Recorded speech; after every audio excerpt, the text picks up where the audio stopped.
Namaskar. The world was shocked by yet another outrageous act of terrorism in Paris on the intervening night of Saturday, Sunday. Well, the deadly attacks to which ISIS has claimed responsibility, they have claimed more than 120 lives. It comes a fortnight after the Metrojet airliner was blown up, which had claimed 224 lives. Apart from these attacks, a list of terror violence on Wikipedia indicates more than one attack every day this year.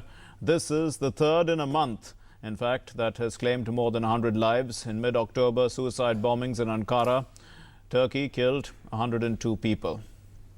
Well, the increased global presence of terrorism reinforces the need for this comprehensive convention on international terrorism to be adopted sooner than later. Prime Minister Narendra Modi said the Paris attack is against all those who believe in humanity. जो Paris में हुआ, मानवता पर हमला हुआ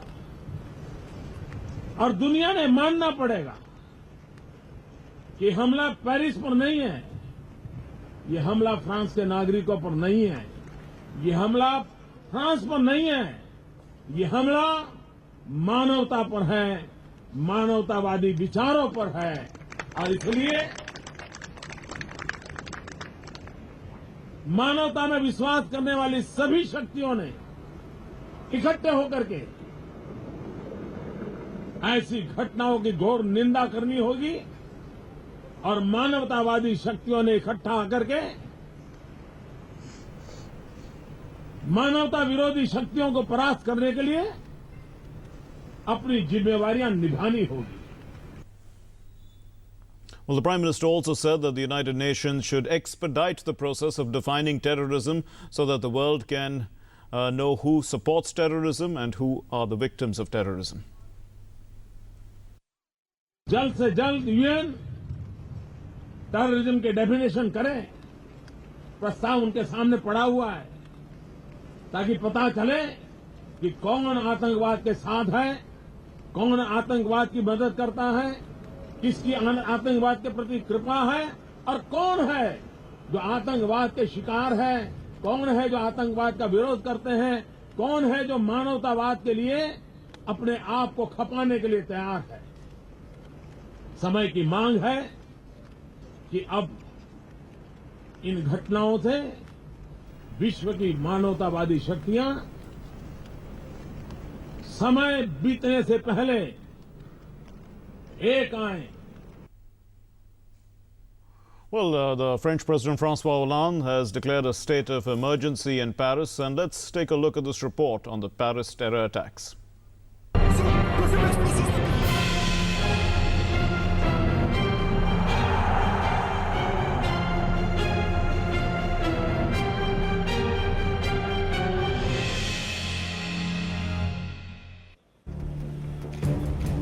France mourns and the world stands shocked.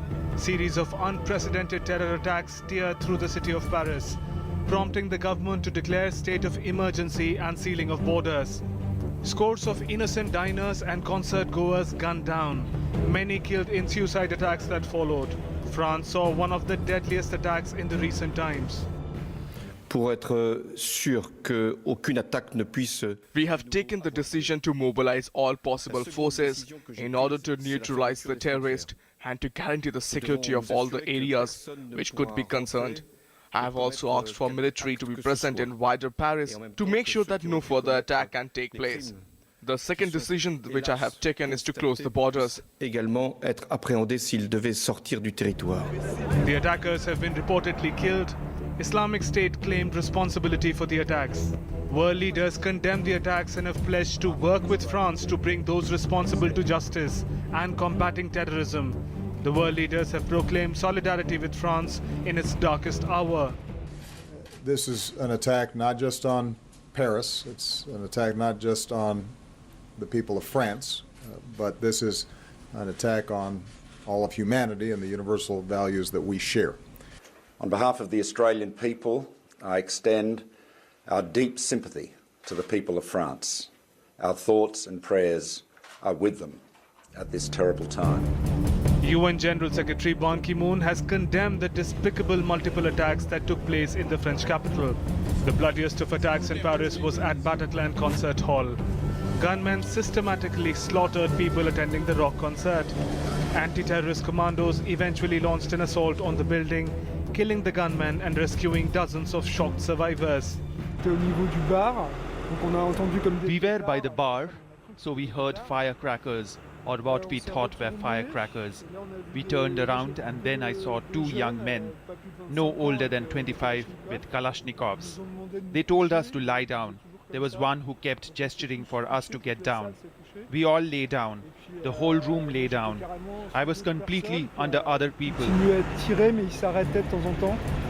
More people were massacred in up to 5 other attacks in different locations of the French capital, including an apparent double suicide bombing outside Stade de Francais, where President Hollande and German Foreign Minister were watching a soccer match.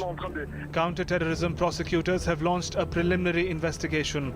All metro stations, schools and universities in Paris have been shut down. The attacks, though gruesome, may not be entirely unanticipated.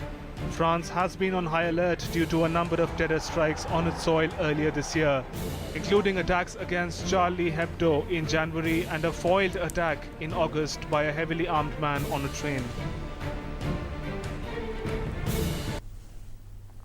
Well, joining us to put this into perspective, we have Major General retired Deepankar Banerjee, member of the Board of Governors of the Forum for Strategic Initiatives, and Prakash Singh, former Director General of Police of the BSF and also of Uttar Pradesh. Thank you very much, gentlemen, for being with us. We'll start with you, General Banerjee. First of all, an attack like this, if you read Wikipedia, you will see that, you know, there is an attack like this, not like this, but there is an attack almost every day. And it's building up. Islamic State has been putting out a number of big attacks in the recent past. 3 of them I've mentioned in my introduction. And yet, you know, the world body is not coming to a conclusion on this comprehensive convention against international terrorism. Still deadlocked. Don't you think they should move forward? Absolutely. Just as the Prime Minister has mentioned so forcefully in London, both in his speech last evening and also today, that it is time now that the world really got together and dealt with this problem in the seriousness and sincerity that it deserves. And unless the world comes together, agrees on a anti-terrorism convention, sure, defines what terrorism is, and then begins to address and put the global effort into countering this particular threat, we are not going to be able to root this out together. It Right. requires a massive, coordinated effort by all nations of the world. And if the states are not doing that, Mr. Prakash Singh, what actually is happening? Are we losing out to the terrorists? Are they gaining as a result of that? Do they have, you know, they seem to be getting stronger and stronger? No, I entirely agree with the Prime Minister that we should have an international convention on terrorism, and that the definition of terrorism should be agreed upon. Sure. There can be no disagreement on that in principle.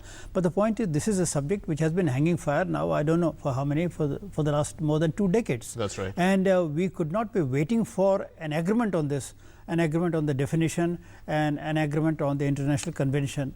What is important is, are we prepared to deal with such threats? Is our security architecture strong enough to tackle these challenges? That is the most important thing, and this is something which is our internal concern, and this is something which we have to do ourselves. Sure. This is an area where nobody is going to help us, Okay. and nobody is going to fight our battle. We have to fight our own battles. We have to secure our own borders. We have to strengthen our own internal security mechanisms within the country. Right. Have we done enough on that score?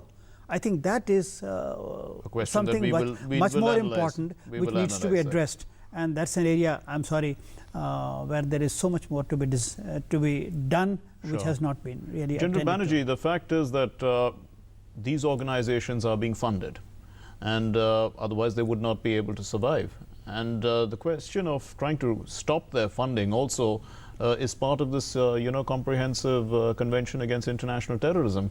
Unless some sort of an agreement is made at this scale, you know, at the end of the day, the terrorists continue to, masquerade as what, freedom fighters, or, as trying to bring some revolution. And, they bring in this proxy kind of war. And in fact, Francois Hollande said this is an act of war. This is precisely the question that the international grouping of nations have to collectively address. While I agree entirely with Mr. Prakash Singh that we have to be strong ourselves. True. Nobody is going to fight our war for us. And let's not underestimate, as President Hollande has said, this is a war. And we need to collectively declare a war against terrorism. But there are international measures that require to be taken. One, of course, in the question of terror finance. Unfortunately, ISIS, which is the organization that has claimed responsibility for these attacks, are very well off financially. They have today resources that nation states enjoy. For example, they've got access to oil, markets for oil, sale of oil, and territory. So therefore, they are somewhat independent of international terrorist finance. Yes. But nevertheless, intelligence, financial support, coordination, these are all global efforts Right. that the terrorists have best used. Okay. This whole state of globalization Sure. to further their objectives. We must collectively also harness this potential to deal with them.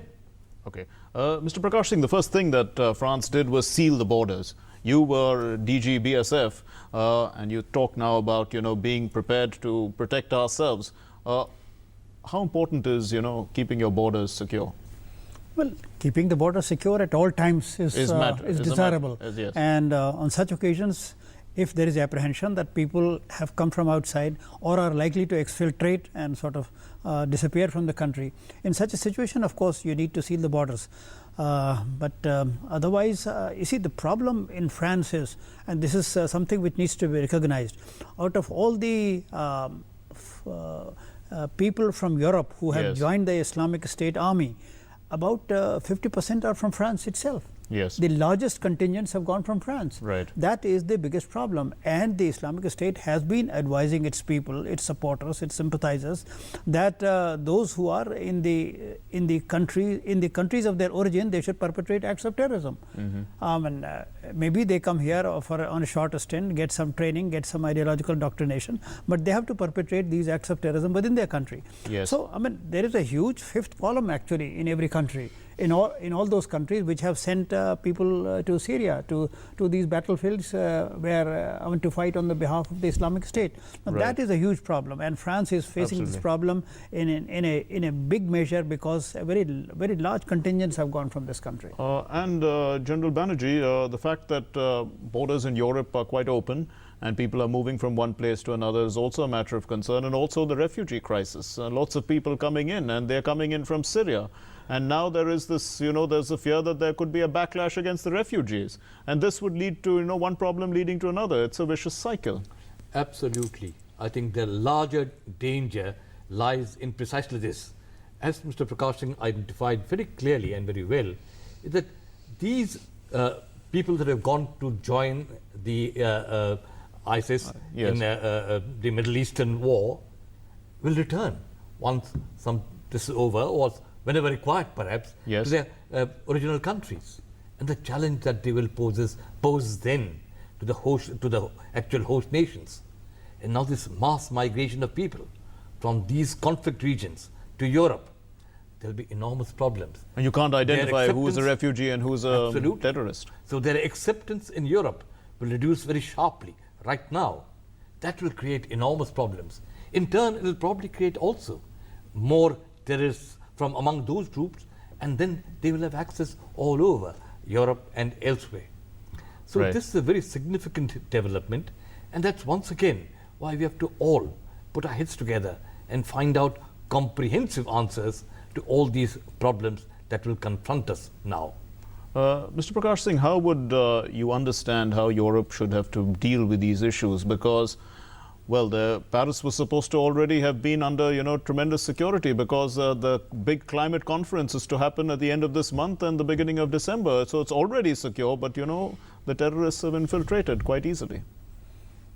It's a very complex problem, and there are no easy solutions to it. And France, in their own way, they are trying to tackle this problem because they have, I believe, carried out some kind of a census of people who have gone, and they are trying to ensure that either they were quite aware, actually, of the number of people who had come back from. They had kept a track, so they knew that some people had come back recently, and those people also, are under surveillance now. They have to be kept under surveillance, but how much of surveillance can you mount when you have when you're dealing with, say, more than 5,000 people? Yes. I don't know the exact number, but it is in that range. 3,000 to 5,000 from France.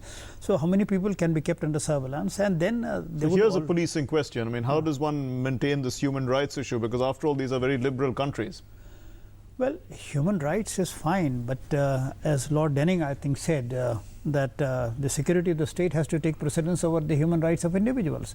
This is something we tend to lose sight of, and people forget that yes, we have to uphold the human rights, but there is also a thing like societal rights. There is also a thing like nations' right to exist as a nation. And one kind of right is circumscribed by a higher kind of right. Okay. So, where the nation's right to exist as a nation is concerned, Sure. I think some limits on human rights will have to be accepted.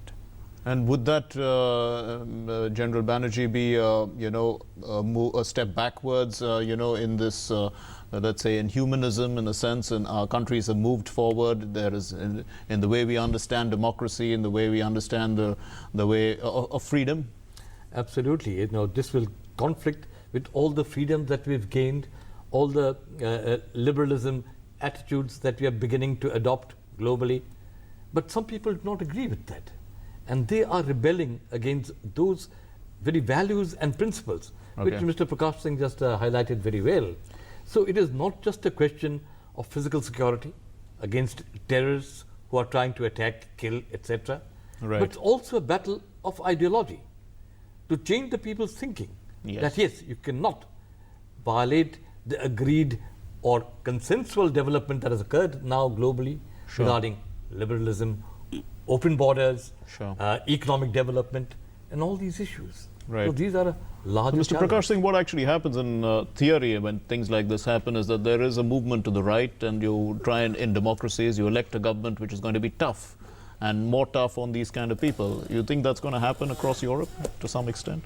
Well, it's bound to happen. It's bound to happen because already, if you, I read reports about different countries in Europe, and there is definitely a swing to the right, and people are alarmed at what they consider increase in crime, which is increase in crime figures ever since this influx has taken place.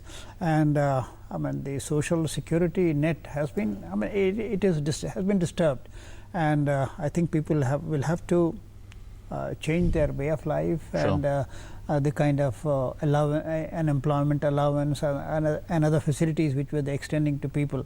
I think a stage will come when they will have to think about it. I hope it doesn't happen, but people do say that some kind of conflict between those who have moved into the different countries of Europe now and the original inhabitants is just a matter of time. General Banerjee, it's an ideological battle to win against the minds of people who are being swayed in by this sort of ideology. How does one win this battle?